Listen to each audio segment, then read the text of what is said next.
Chapter 17. Clever Queen Arrives at School. Well, Clever Queen grew and grew and grew and grew and got bigger and bigger and fatter and taller, till at last she was 7 years old. And then one day her grandma said, "Come on, Clever Queen, I've bought you a new dress. I bought you a slate. I hear that the school has begun for the new year over at the mission.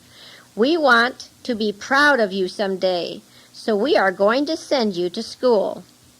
Clever Queen was as glad as she could be. She wasn't frightened, as many other little boys and girls have been. Her mother and grandmother had talked and talked about sending her to school when she grew up, until she was quite happy and anxious to go.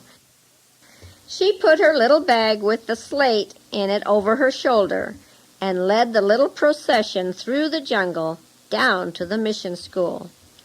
On her mother's head was a little box in which were a comb, a small piece of sandalwood bark, 2 little dresses, and an extra slate pencil. Old Grandma carried a mat in which was rolled a home-woven cotton blanket and a pillow. This was the sum total of all little Clever Queen's worldly possessions. Already she had made several visits to the mission. She knew a few of the children. One big boy came from her very own village, and she had heard the brass band before, too.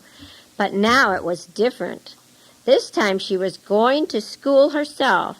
She was going to live there, sleep there, and eat there, and learn there. She would take her place with the boys and girls in the drill every morning, and the very thought of it quickened her step and made her quite excited. "Come on, Grandma! Quickly, Mother!" she said, as she urged them to keep pace with her eager little feet.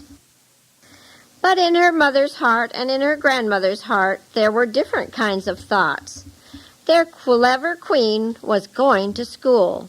It just seemed as if she had grown up all of a sudden, and now they would have one less to cook for, one less sleeping in their little bamboo house, and even if it was only 4 miles away, it seemed a very, very long way to poor old Grandma just then. For after all, although they had lived in fear all their lives, right inside their hearts they love and feel lonely just as we do. But it had to be. They were going to learn to live above this fear and superstition someday. Someday they hoped to be free from the power of the devils. So with smiles on their faces they called out, "All right, Clever Queen, we're coming," and they hastened their steps. Down the little hill, across the log bridge, through the... "Listen," called Clever Queen from her position in front of the line. "Listen." And through the jungle there came the regular boom, boom, boom, boom of the big drum in the brass band. "Quick, Grandma! School has started. The band is playing. The children are doing their drill. Come on, Grandma, quickly!" The sight of those school children doing their drill each morning is indeed enough to gladden anyone's heart. So the 3 hastened their steps until they were fairly running, and in a few moments they were standing near the dispensary watching that wonderful parade. There was the big, tall white man with his band boys. There were the boys and girls standing in such straight lines, and one of the teachers standing in front as he directed them in their movements.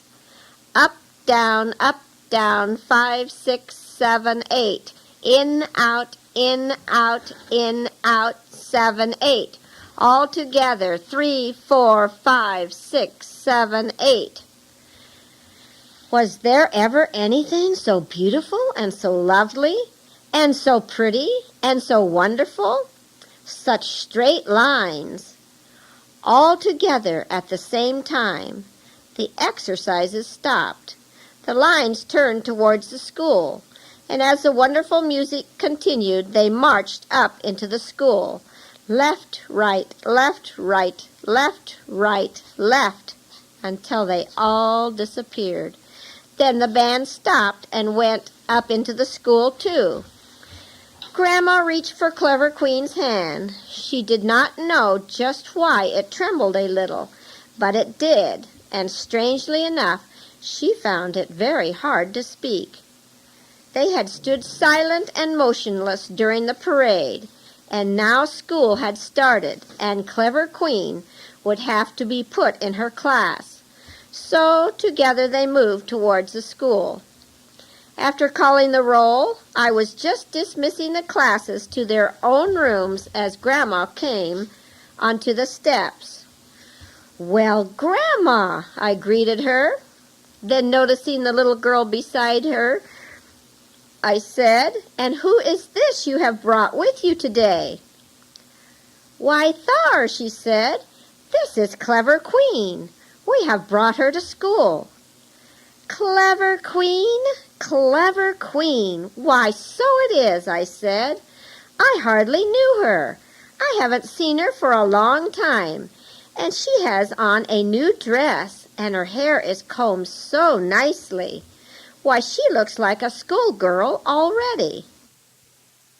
Grandma beamed, and so did Mother. "Yes, Thar, we have brought her to school. We like the mission, and we like the God-worshippers.